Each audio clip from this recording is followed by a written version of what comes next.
We have an amazing topic today. It's, I think, a very hot topic. I hear a lot of people talking about it. The divine feminine. What does it mean to be a woman today? How do we empower ourselves as women? And for the men here, this is a topic that, as you see, goes very deep into who we are as human beings in general and how the world is built. So I hope you'll find it interesting as well.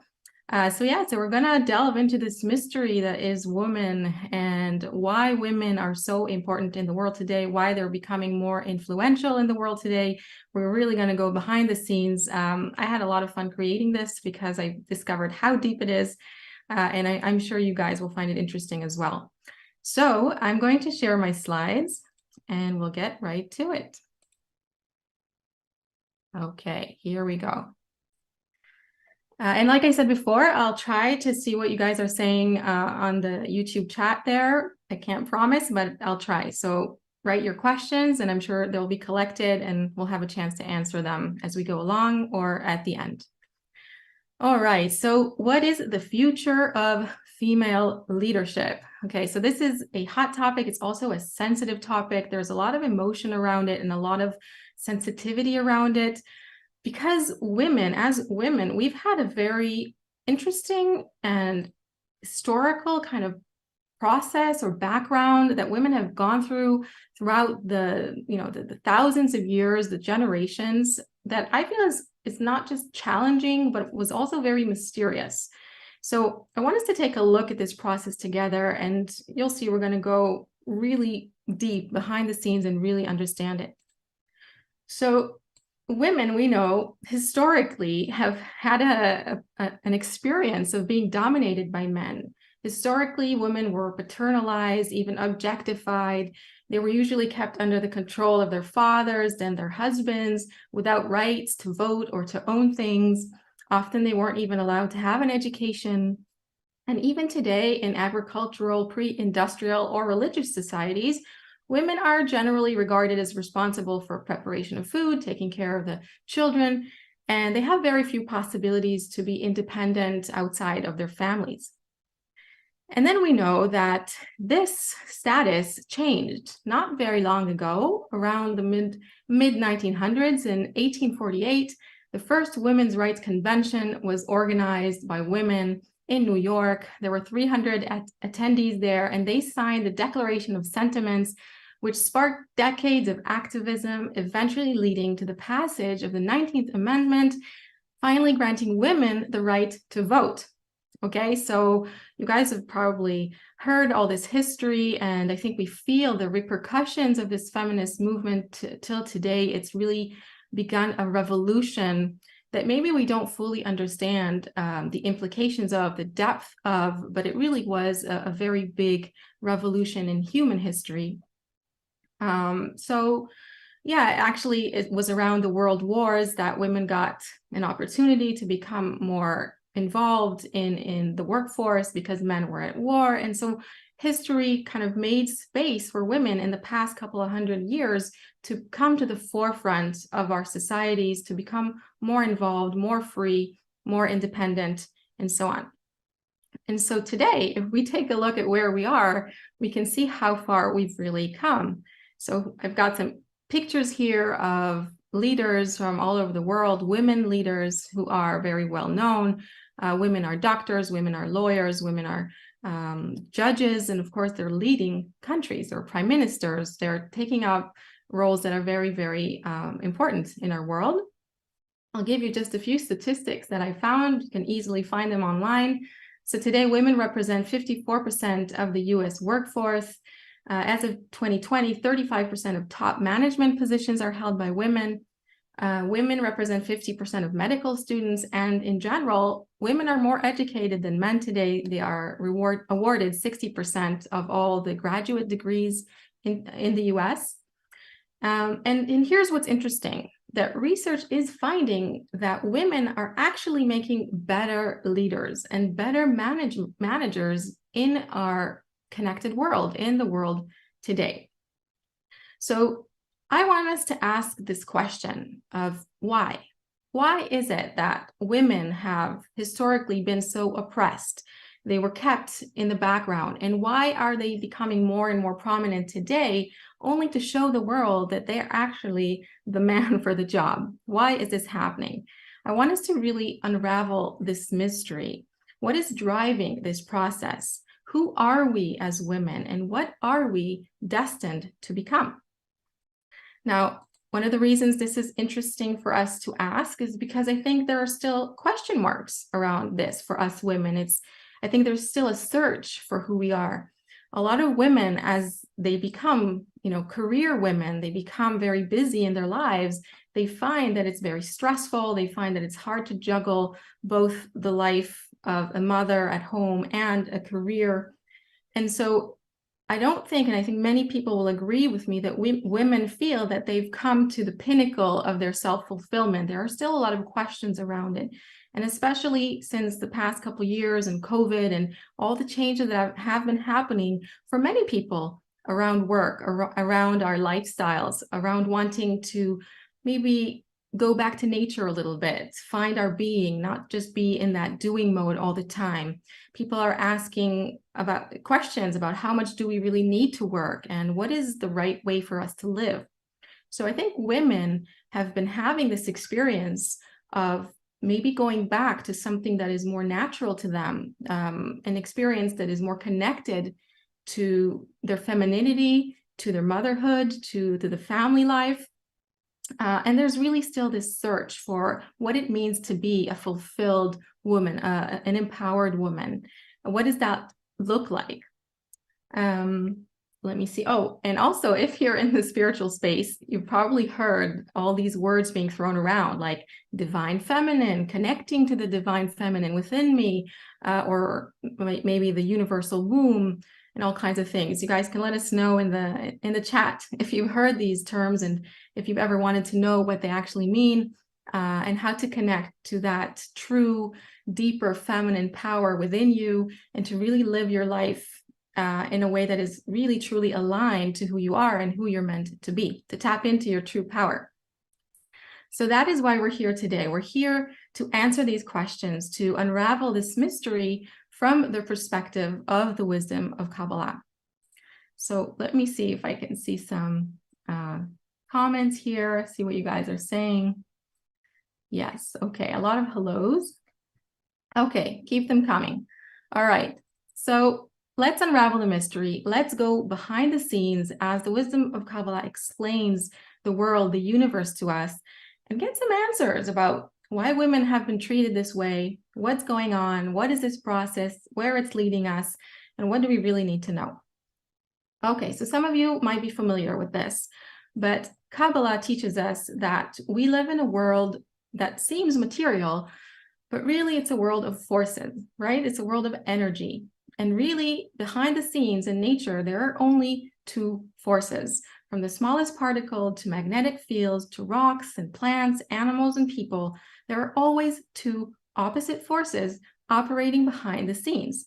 And one cannot be without the other. Okay, so we know them as the plus and minus, right? In electricity, in the battery, or in the atom, the protons and the electrons circling those protons, right? They always come together.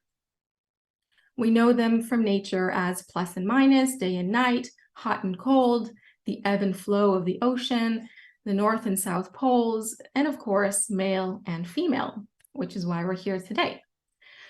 So we also have a little video that's gonna kind of help us get into this picture of the two forces. So Asaf, can you play that video for us?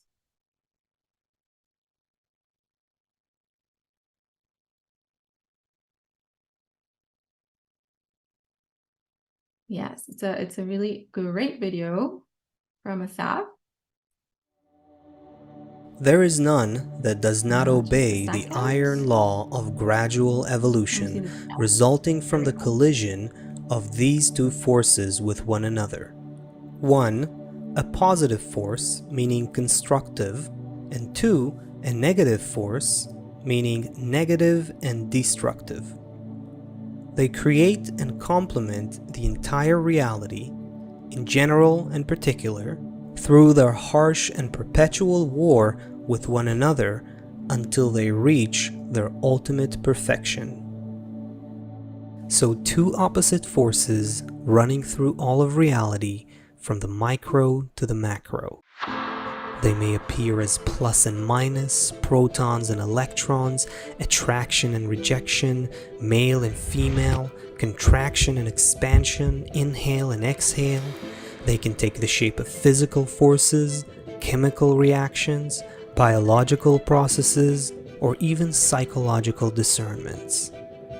Two opposite forces that gradually build every level of nature: still, vegetative, animate, human.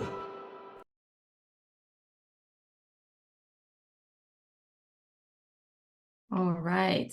So I hope you guys enjoyed that. It's a really great video.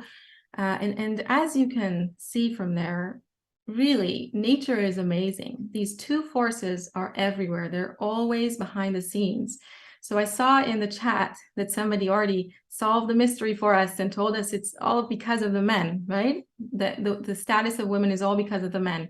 So I'm here to tell you that there are even deeper, more powerful forces behind the scenes organizing everything that we see, including that status, the gap in status between men and women. And now we're about to discover why it all had to be that way. And it's really not the men's fault. Okay, so moving on. Okay, so now we're going to take another step behind the scenes. We understood it's all these two forces, the plus and minus, the male and female. They're everywhere in nature, but we want to understand why. Why is it built this way? So we're going to take another step back and go right to the beginning, even before creation, even before the universe, even before time.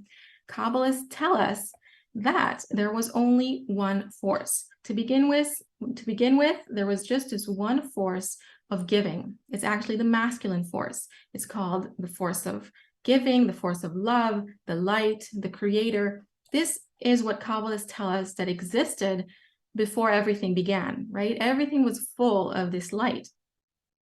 Now, this masculine force of giving, what it needed, what it wanted, was to give. And so what it did is it created the opposite force of reception, the feminine force. This is also called the kli, as you know from Kabbalah, or the vessel, or the created being, right? So we have creator and created being, the masculine force and the feminine force. This is where those two forces began. Now I want to show you a picture of what happened next. What happened next was a whole plan, a whole process that had to come about, because right there at the beginning, that giving force, as it was giving to the receiving force, the vessel, the state in which it was happening was rather passive. As you can see here, I don't know if you can see my mouse, this vessel is full of light, but it's unconscious. It's in a unity with the light, it's in a unity with the masculine force, but it's a oneness or unity that is unconscious. The vessel is passive. But what the giving force wanted was for the created being to develop a conscious partnership with it. It wanted it to come to a state where it can receive that light, receive that pleasure as an equal, to have the same properties as the light, to be able to give back. And so this whole chart that you see here is really what happened in order for the created being to be able to do that. So the light had to leave the vessel in a process of descent that took place over 125 degrees. And so the vessel descended downwards, and the light gradually left it more and more until it reached this bottom point. And here, something very special and interesting happened. The vessel actually shattered, and a spark of that light, of that quality of giving, entered the vessel and intermingled with all those pieces, so that right there, scientists call this the Big Bang. Our universe began through a mixture and an entangling of those two forces together. And just like you saw in that video, these two forces began to develop and propel the evolution of the universe, of our reality as we know it. And so the evolution went through these phases of development, from the inanimate to the plants, the vegetative, to the animals, and finally to human beings.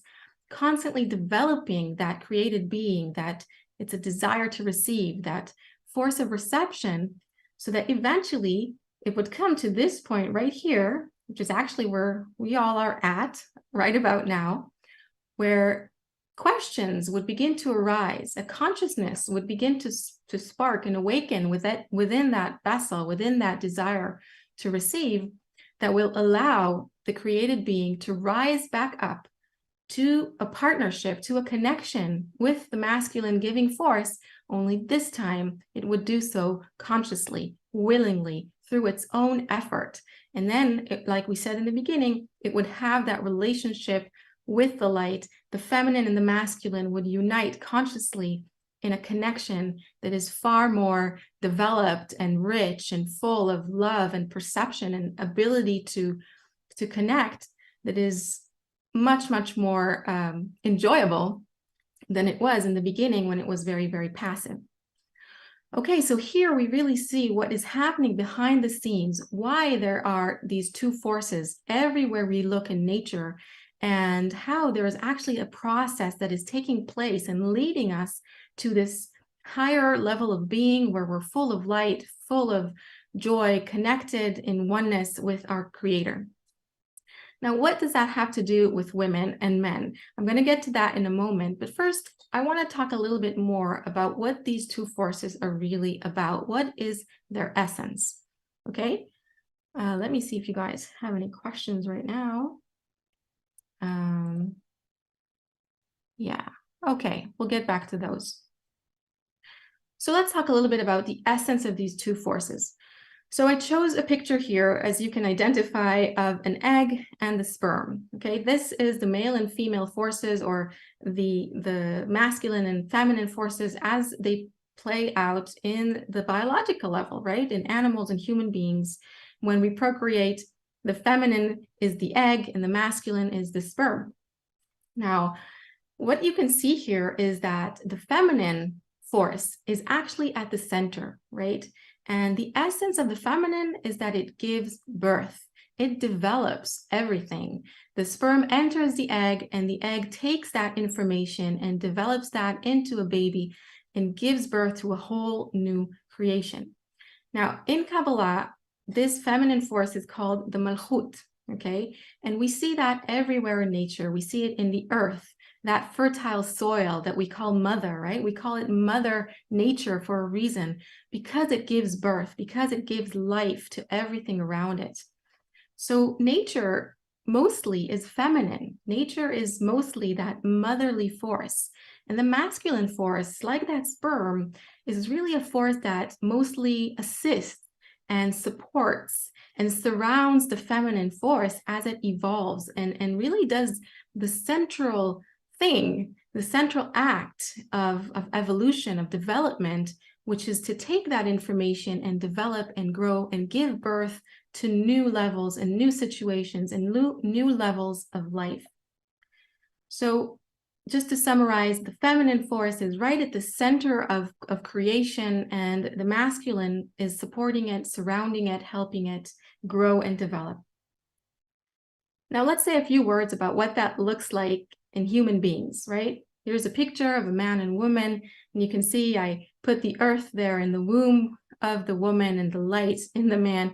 This is really just to symbolically to say that women or men are also representatives of these two forces in nature, right? We're also part of nature, and there's a reason that part of us are women, part of us are men. It's not a coincidence.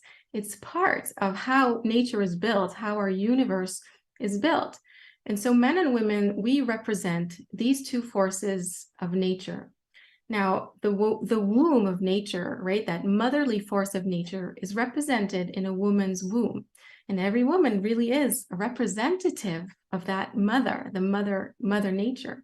And within every man is that power, that the sperm, the power of life that he can give to the woman to evolve. And in that, every man is a representative of the masculine force, of the giving force. Now, having said that, it is also true that each and every one of us also has a combination of both forces. Because like we said before, these two forces are inseparable, and everywhere you look, from every cell to every organism to anything you see, they always exist together. So whether you're a man or woman, we all have a combination of both forces and in every level of our being. Okay, except if you're a woman, then the feminine force is more dominant within you, and if you're a man, the masculine force is more dominant. So we still have both of them, but we are these representatives, like we said. And by the way, as we said about the egg that is at the center, and that gave us the example of how the feminine force is at the center of creation. When you look at a family, you'll also see that usually the woman, she's at the center of the family, right? She gives birth to the babies, the man supports her. Usually, I don't know how it was in your family or it is in your family now, but usually the women call the shots, right? They ultimately make the decisions. And again, there's a reason for that. It's just the way nature is built. The feminine force is the center that is giving birth to all the different parts of the family. And so we're going to be talking about why that is so important to our world today. Okay. Let's see if I missed anything here. Yeah, right. So a little more about what makes women so powerful and so special. So I don't know if this is like resonating for you, anybody else feels this in their family, but there's something very special that happens to women when they give birth. Okay, and this is what makes women special, because they have that capacity to give birth. When a woman gives birth, what happens to her? We know from science that her brain changes, that she changes on many levels. She goes a very deep transformation, psychological transformation. But on a spiritual level, what happens is she goes from being an individual to actually being a system, a connected system, right? She gives birth to her children, to her babies, and suddenly there's something outside of her that is part of her. And so if you can really think about it, this means that women, if they have this capacity to connect, to empathize, to care about something outside of them that is very, very ingrained in their physiology, in their psychology, and this gives them very special traits, very special abilities that men, because they don't go through this physical change, this very big transformation, the 9 months of pregnancy and birth and all of that, they don't have that in such a powerful way. Of course, they're dads and they support it and they can feel that responsibility. But for women, it's a very, very powerful and deep kind of change in the way their brain is built and their psychology is. And even women who haven't given birth yet, they still have the, that womb that gives them that experience of what it's like to be able to grow a life and to give life to something else. Okay, so we're going to go back to the powerful abilities of women that are so important to our world today. But I just wanted to really talk about what makes the feminine force so special and what makes the masculine force so special as we go forward. Okay, let me just take a look at the questions for a moment. You guys send your questions so we can explain this better. Okay. So I'm going to go back to this illustration here. Now, I'm going to really get to the answer to that big question of why women were oppressed and dominated and in the back seat for so very long. So the explanation that Kabbalah gives is that, as we said, throughout these phases, the first phase and the second phase, what actually happens here is the created being is being evolved and developed by the creator. So the feminine force is being evolved and developed by the masculine force in a way that is still unconscious, that is still not aware, not able to control, not able to participate. Okay, throughout all of our evolution, all of human history, until the last couple hundred years, the male force, the masculine force has been in control on the level of forces. And that was mirrored or portrayed or expressed in the way the feminine and masculine played out, the power forces played out within humanity as well. Because the world that we see, and this is what's so amazing and really interesting for us to begin to play with. The world that we see is kind of like a world of results, right? The world of not of roots, but of the expression of those roots. It's like on a computer screen. What we see is just the pixels, but what's really happening is behind the scenes. So here we can really see how what we experience in our world, and this can be very dramatic, like hundreds of years of oppression of women. It's actually to do with a very specific process that has to take place, that is happening behind the scenes and is leading us to an end result that is very important for us to reach. So coming back to the picture, right around where we are now, this is that point where the created being, humanity, the vessel that we showed before, it's beginning to awaken. It's beginning to gain consciousness. It's beginning to become that partner that can respond to the light, that can grow towards the light and become an equal to the light, to the masculine force. So parallel to that time that the vessel is meant to awaken, that we are meant to awaken, we also see that the feminine in the world, the representation of the feminine force in the world, which are women, are also beginning to awaken and come to the front and take more leading roles that can be more equal to the men. And there's beginning to be that kind of balance between the masculine and the feminine. Okay, I hope I explained that clearly, but I hope you can see how the forces are shaping the events in our world in such an interesting way. And of course, where this is all leading us, the balancing of the masculine by the feminine, where it's all leading us is to the true equality and collaboration and unity between the two forces. Because if the aim of creation is to bring the creator and the created being to unity and love and connection, then what we'll see in our world is a connection between the masculine and the feminine, the men and the women, and in fact, everybody. We'll reach that in a moment, but that is what is happening. The feminine force is rising. The women are coming to the forefront. They're taking more and more equal roles in society, freeing themselves from limitations of the past, all so that we can find that balance and that completion between the two sexes. Okay, this is what's going to help to stabilize humanity, because what we've seen gradually over the years is that the dominance of men has taken the world completely out of balance, because men they tend more towards action and towards aggression, we can say. Then the world has become very afflicted by war and crises and so on. And so the feminine force is coming in order to balance that, in order to complete the masculine force in a way that is very needed to bring us into harmony, because the feminine force is all about connection, is all about the future generations. This is the force we need today in order to create that balance. Okay, let's see if I have anything else to say about that. Right.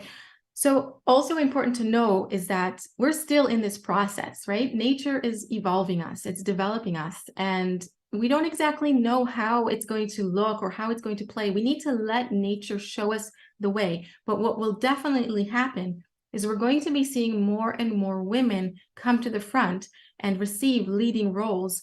And what we're going to be talking about in a moment is how women can take this power and use it wisely and use it well to help the world reach that balance, to help us all reach that connection. Okay. Checking the chat for a second, just again. Yeah. Okay. Right. I see somebody asking, what if women can't have children? So I think I talked about that a little bit, and we're going to reach that in a moment. And we're going to be talking about how it's not just about the physical at all. And actually, this slide is going to explain that very well. What's really happening is we're seeing that women are becoming more and more equal, right, on the corporeal level. We're seeing that women are becoming less tied to the home, and we have more technology and more things that help us to become more free and more able to take on those roles that society needs us to take on. And this is no coincidence, and it's going to be more and more so. Okay, according to Kabbalah, women are going to become more and more equal to men on the corporeal level as well, so that even if a woman does have a baby, she won't feel as held back by that as she does even today, or as she did in the past. And men and women will have this sense of equality on the corporeal level, so that they can really be free to connect spiritually, because nature's aim is to bring men and women to equality, where that completion between them is totally spiritual and no other differences actually play a part. So even if a woman has babies or she doesn't have babies, it's still going to be all about this spiritual connection. Okay? Okay, so it's important to say that we're not the same. We're not going to be the same. We're still going to be these two different energies, like we were talking before about how everything is these two forces, and we need these two opposites. We need these differences because they are what enable life to take place when they are collaborating in the right way. So evolution is pushing us closer and closer together and allowing us to go above and rise above our external differences so that we connect spiritually. And what does that mean? We have to rise above our egos, above our differences, about the different ways that we see the world, and learn how to attain the intention to bestow. Okay, to become, essentially, since all of us, both men and women, we're all part of that created being, of the vessel, of the feminine force of reception. And we all have to learn how to be more like the light. This is what Kabbalah teaches all of us, right? Men study it, women study it. We are all learning how to bestow, how to put an intention of love and connection and loving the other as ourselves above our individualism, above our ego, above our sense of separateness. So everybody needs to learn this, both men and women. This is the greatest teaching of our times, so that we all can reach that equivalence of form with the upper light, with the masculine force that created us, and reach that union, the conscious union that we saw in the plan of creation. That is our goal. So really, both men and women are learning how to do this above their unique ego, okay? So women have their ego where the reception is more dominant, and men have their ego where they do have a stronger kind of tendency to give, whether it's biologically, where they give the sperm, or to serve the woman, right? Men often want to make women happy. We see that in relationships. So we have these different tendencies, but they're still all inside the ego, right? And we also have the negative sides of the ego in there. So we all have to correct ourselves to become more bestowing. And it's when we each attain that intention to bestow above our initial nature that we can actually meet, and we can actually make that connection between our very different worlds, our psychologies, our different tendencies. Okay, so that was just a little bit about relationships according to Kabbalah, and Saf will mention it later, but there is a course within KabU that goes deeper into how to make our relationships work. But that's just about couples. The truth is that this connection is really what nature is aiming us towards between all of us. Like, everybody has to learn how to connect. And it's really the result that this whole process is bringing us to. Women are coming to the forefront to help us build a more connected world for everyone, not just between men and women. And really, all these billions of people, we have to go back and rebuild that vessel that shattered, right? We have to go back and become that connected system. It's called the system of Adam, if you've heard that term, which means man, and actually includes both men and women, all going back to be one unified system, one unified whole.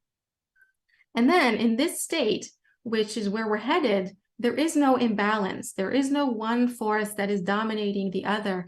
The only thing that is in control is connection itself, right? It's that middle line, connecting the left and the right, connecting everything, connecting everyone. So that is where the empowerment of women actually needs to bring us.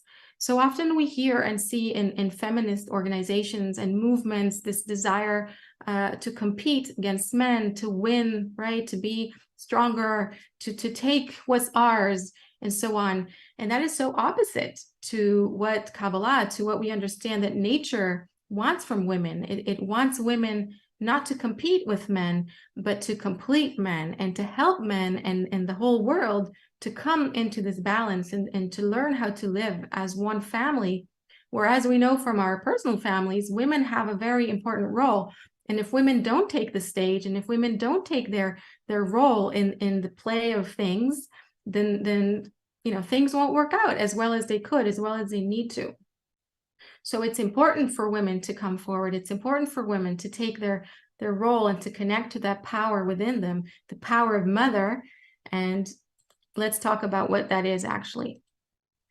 What is that empowered women leadership? Okay. What does it look like? So as I was saying, it's not about competition. It's not about overpowering anybody. It's about bringing out those true feminine traits within us that are the representation and are in alignment with Mother Nature, that nurturing force, that motherly force that will be able to bring our world into balance.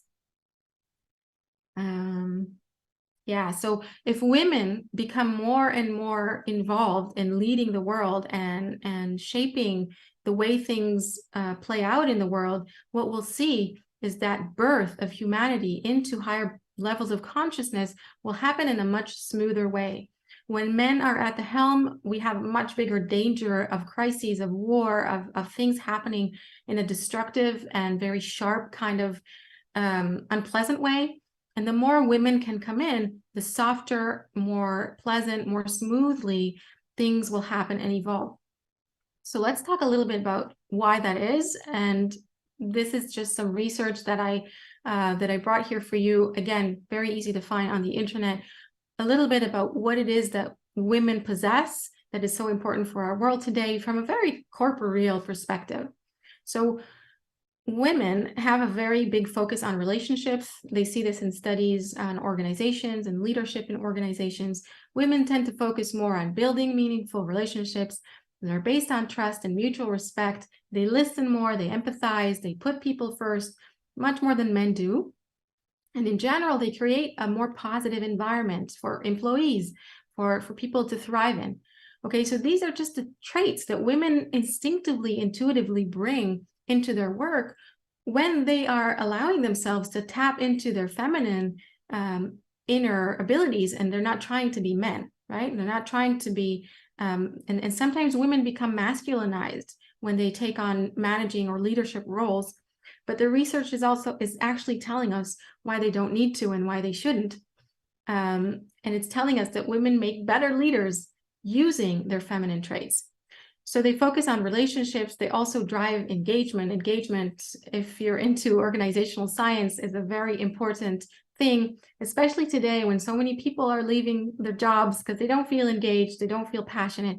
But female managers, they outperform their male counterparts when it comes to driving employee engagement, getting them to feel part of the job, part of the organization, to feel enthusiastic and committed to their workplace.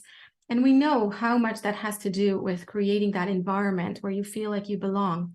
So women, just like in the family, they have this ability to connect, and they bring that to organizations. They bring that to their leadership roles, or at least it's important that they do. Finally, they also have powerful observation skills. This is interesting. Men, they tend to take action very rapidly and impulsively. If you think of hunter-gatherers, right? They're hunters. They are impulsive. And women, they're more suited to carefully analyze a problem, and they take less risky decisions under stress. Because again, we're built this way, right? We were built to take care of children and the family. And so we would put the family under less risk intuitively, rather than men who are used to being in different kind of circumstances. So our brains are different.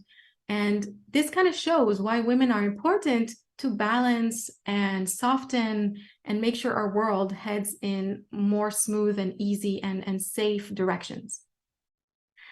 Okay, so we're heading right to the end and to your questions in a moment.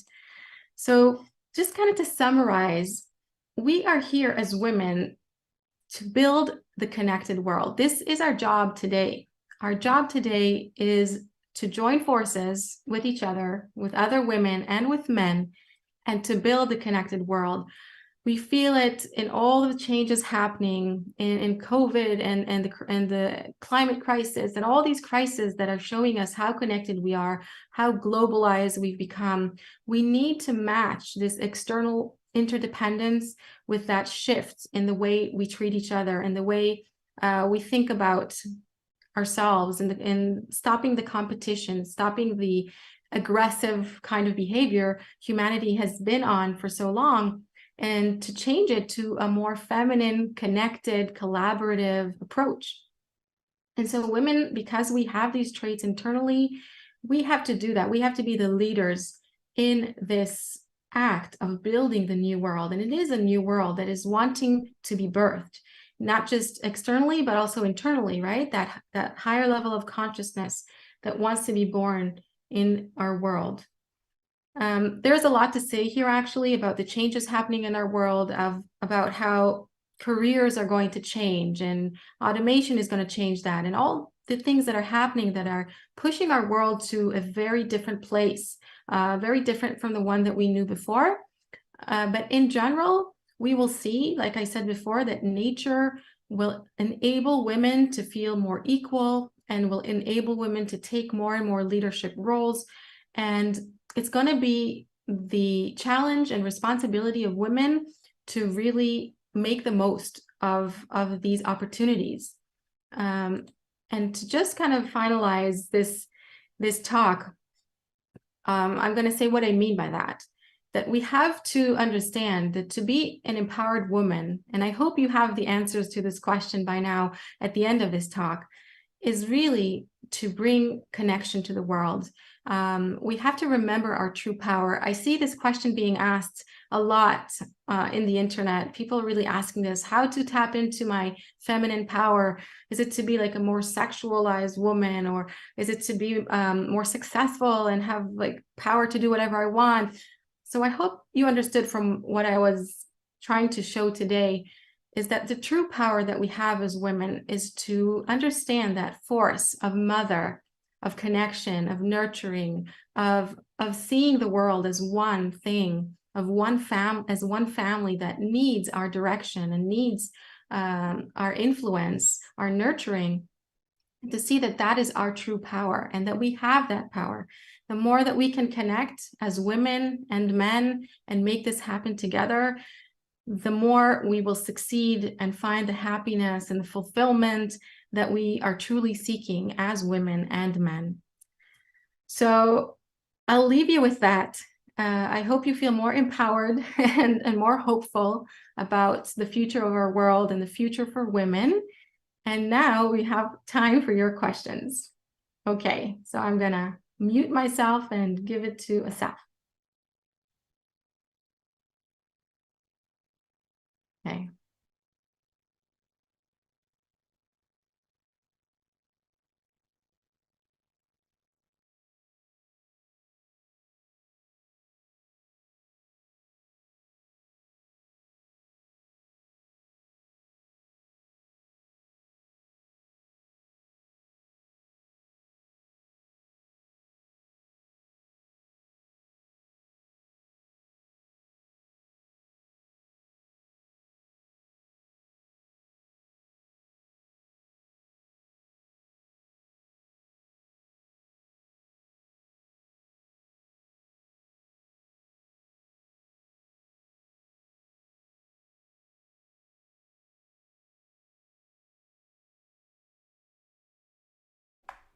Oh, I think you didn't hear me all this time.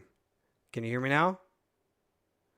Okay. Okay. I think I was muted on the broadcast side and on the Zoom side. So I'll say it again. I just said I said wow for a minute and a half. So and that was just my impressions and inspiration from this session. And now I'll also say another thing, that if you want more of Tal, There is a course on Kabu that Tal built on relationships according to the principles of Kabbalah. Fascinating stuff, great stuff there.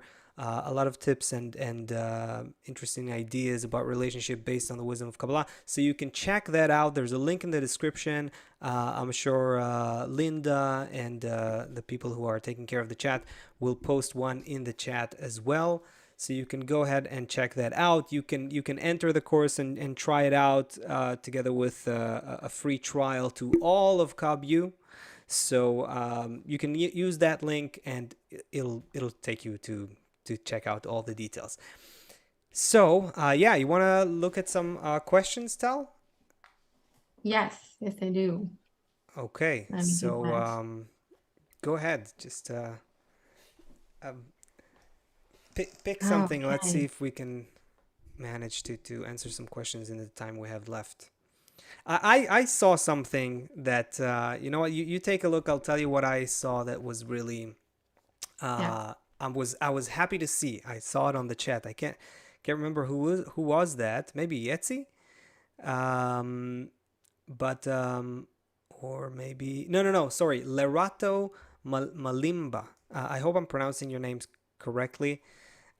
First time I see you here on the channel. So you're saying, so what looks like social revolution in the material world is in essence a spiritual revolution being driven by the forces of nature. And I just want to say that when I saw that question, I was like, yes, this is exactly what Tal was talking about, and this is exactly how Kabbalists explain the picture to us. Yes, everything that's happening in our world really is a result of a spiritual process that's happening behind the scenes. But in the case of men and women and this change in society, it is so massive and it is so externally obvious that you recognize that a very massive a tectonic shift, I would say, is happening under the surface. And it's nothing less than the balance between the two forces of creation that we are witnessing right now in our very eyes. And Kabbalah helps kind of guide us through that process because it's not going to happen by itself. Our free choice is kind of in the way. So in every step that happens, our free choice is involved. You want to add something to that, Tal, or you want to go to another question? No, just that it's really part of our conscious process, isn't it? To begin to see how this force, this one force, right? The creator is constantly evolving us and changing us, and to catch it in the bigger things that happen in our world and also in the smallest things that happen in our lives, the thoughts we have, the emotions we have, the states we go through. Everything comes from that one source and is gradually leading us to that evolution of consciousness into unity with it, to becoming more and more like it. So this is really the awakening that we're going through, to see how that is happening, and not to be identified with what's happening in our lives, like as thinking as if we are in control or somebody is in control. No, there's this one force of nature guiding us in every moment. And that's a very big kind of enlightening, I think, understanding to have, very strengthened by this topic. Mm-hmm. Tal, I see Okay. Crystal James was asking, what about women who have a very strong masculine force? Is that meant to happen? Wanna take Yeah. chime in on that? I identify with that. Yeah. I think I grew up in a family where I've got two brothers. My older brother is a year older than me, so I was always around boys, and I think our environments are often very influential on us. Yeah, so everything is meant to happen. I mean, everything happens as it needs to happen, but I think that thanks to our spiritual studies and what we learn how to really discern, the forces within us. What is that masculine force? What is the feminine force? Sometimes we don't really understand them correctly. So Kabbalah helps us to identify our ego and our point in the heart, and then we begin to work with those forces correctly. And I think that really puts in perspective, what does it even mean to be more masculine or more feminine? And essentially, it also like we were saying, that the whole purpose is to come into balance with nature and understand our role. This process will show you your role. It will show you who you individually are meant to become and how you can influence, the other people. What is your spiritual role in the world? So all of that will be revealed as you advance, right? And you'll discover why you have the traits you have and how you can help others using all those traits. So just keep going and it will all make sense. Yeah, I'll add a word here, just another kind of addition to that. There's also there's no woman in this world without a combination of both a masculine force within her and a feminine force within her. And there is no man, there's no male in this world that doesn't also have a combination of feminine qualities and masculine qualities. As Tal talked about in the beginning, as a result of what we call the shattering, the spiritual shattering, there was a mingling that happened between the qualities of reception and bestowal, masculine and feminine, creator and created being. And so in all of creation, these forces are mixed. And so on our level, the human level, we actually are exhibiting and experiencing the most complex interaction of these forces, and they are within each and every person.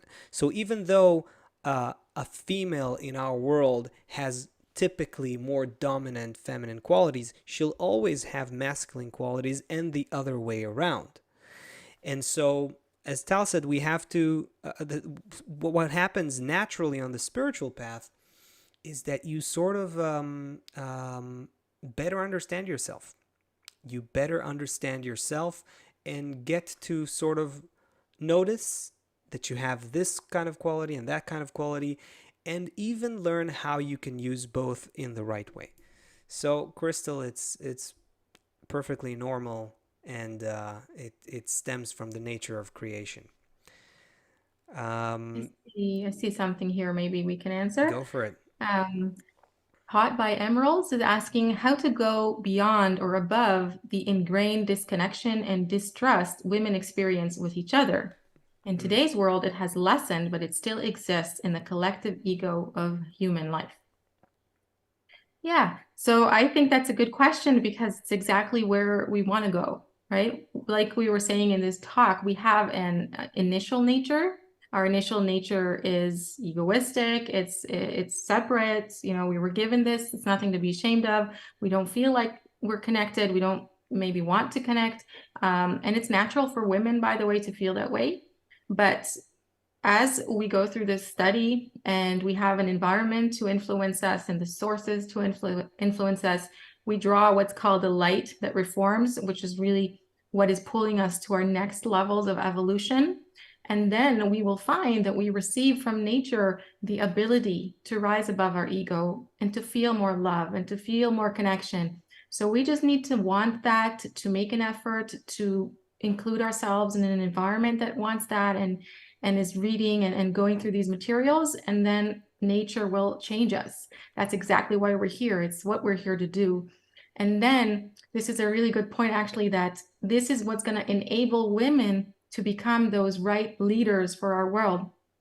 If we have women who have this kind of background, this kind of preparation, that they're truly spiritually connected, they will be able to truly lead the world towards that connection, and they won't just be, I don't know, masculinized, egoistic women, trying to lead out of their ego, but rather out of their true connection with each other. This is what we really need. Yeah, I feel like maybe there's one more question that we can add. I see we have like 2-3 minutes, but I do want to say one thing about a, a point you brought up right now, which I think is very important. That in all of this in all of this explanation about the female force and the requirement of the rise of the female force in our world in order to balance the world, it doesn't mean that women in our world don't need to also correct themselves. This is, you just kind of brought it up briefly, but you want to say something about it? Or Um, you can go ahead, but yeah, of course, of course. This is where we have to consciously become that woman, that connected woman. That's exactly the point of this stage, that it all has to come through our conscious effort. It's not like that stage where nature does things and we're passive, that's over. From now, it's just our conscious participation and effort. Yes, that's just what I kind of felt like I wanted to add. The we do have Tal like I think maybe 2 minutes to take one last question. You got something in mind there? Um, let's see. Uh, Um, I see something okay, go from ahead. Deborah. Deborah was asking, so is the light in the masculine force and love in the earth force currently restricted by the ego when actually it is not? I think if I understood Deborah correctly, she's basically saying, she's asking whether both the masculine force and the feminine force are currently not functioning the way they're supposed to, or because of the ego they are right now restricted in a sense. And that's absolutely true. That's absolutely right. If you look at all of nature, if you look at all that is happening in nature, everything from the smallest particles to the human level and everything in between, all of it is brought about by the correct connection between male and female. If we come out of our ego, if we work consciously, and it's daily routine work that we do with each other and towards society, if we actually begin to unleash and unlock the feminine qualities and the masculine qualities in the correct way, a balanced way between us, we have no idea how much our current way of life will seem limited. We're talking about rising to a completely higher level of experience and perception of reality and all of existence. We're talking about giving birth to the next level of life, which is conscious spiritual life, a conscious adhesion with nature's governing force that is the origin of both of these forces. So absolutely, right now we are in a mode of that's very restricted, very bounded by our ego. We our whole perception of life and reality is limited. Okay, Tal, we have to conclude. What wrap it up for us, maybe give Words us a of few words, and we will be, conclusion. before you do, I'll just say that we, Tal and myself, will be with the CobbU students in a Zoom session right after this. So if you're a CobbU student, you should have a Zoom link in your email. If you're not a CobbU student and you're interested in becoming a CobbU student, I would say go into the link in the description to Tal's course. Another opportunity to mention that too. Um, and that link will take you to where you can register to a free trial on CobbU.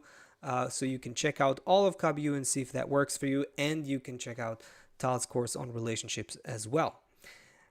So Tal, wrap it up for us, and then we'll go to the Zoom session. Yeah. Okay, so first of all, thank you guys for this opportunity to be here with you. It's been great. I see you have a lot of questions that we didn't reach, so I think we should keep on talking about this, keep on answering these questions, maybe in future sessions. And definitely a very, very important and interesting topic. I hope you got like the essence of this change that is happening, and that you can take that into your life and your spiritual work, and just wishing for us to see this change happening soon in our world, and that we together can make it happen, sooner rather than later. As we change, and this is actually an amazing point, since we all have these two forces within us, as we work with these two forces to bring the light and the love above the ego, that will actually portray in our external reality, help the whole process move forward more easily. So we're actually all giving birth to this better reality together. All right. Right. So thank you, Tal, again for doing this session. We will continue, both of us, into the Zoom session with the Kabu students. Thank you everyone for being with us and for watching. Hope you enjoyed. We'll see the Kabu students in a second, and all the best, everyone. Bye-bye.